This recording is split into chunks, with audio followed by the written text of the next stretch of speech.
Spring cleaning is taking on a whole new meaning for a South Bend man. Yes, it is. His home was a mess packed full of papers and junk. That is until his story aired on a national cable TV show.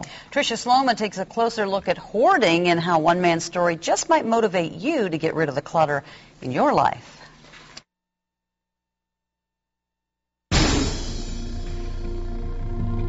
When Jim Curley's cluttered life was exposed on the TV show Hoarders, America saw his emotional attachment to some rather useless things. It's possible that in some subconscious way I viewed it as a little fort.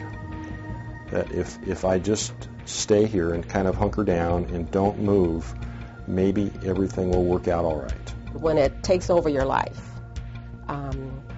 that's when it becomes a problem. Local therapist Jerry Bryan says hoarding is worse than being messy. It's a mental condition. Most of the hoarders are perfectionists or obsessive compulsive, so they can't get rid of the things.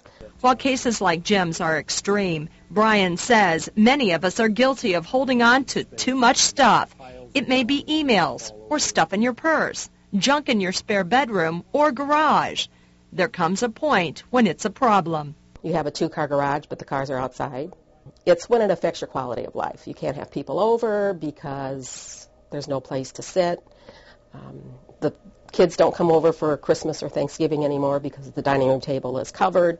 For Jim, it was when his daughter refused to let his granddaughter come over to play. My daughter just said, you know, Dad, your house is maybe even unsafe or dangerous to her, and she just can't come in the house. That's when Jim agreed to get help. His daughter sent in pictures of his mess.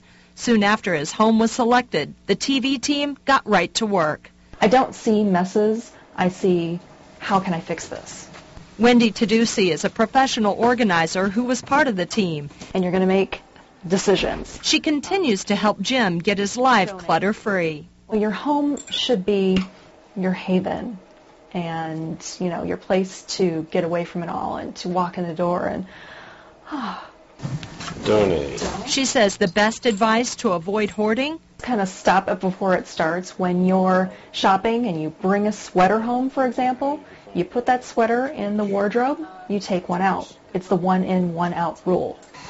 As for the paperwork, try to remember Ohio. O-H-I-O. Only handle it once and make a decision and follow through. It's the follow-through that Jim will always have to work on, but the clean results have been a powerful incentive. I've been able to have people over. I had 10 people in here for dinner. And, you know, my guys have come over and played bridge. It's just wonderful to be able to do that. A wonderful way to live without the clutter. I'm Tricia Sloma, News Center 16.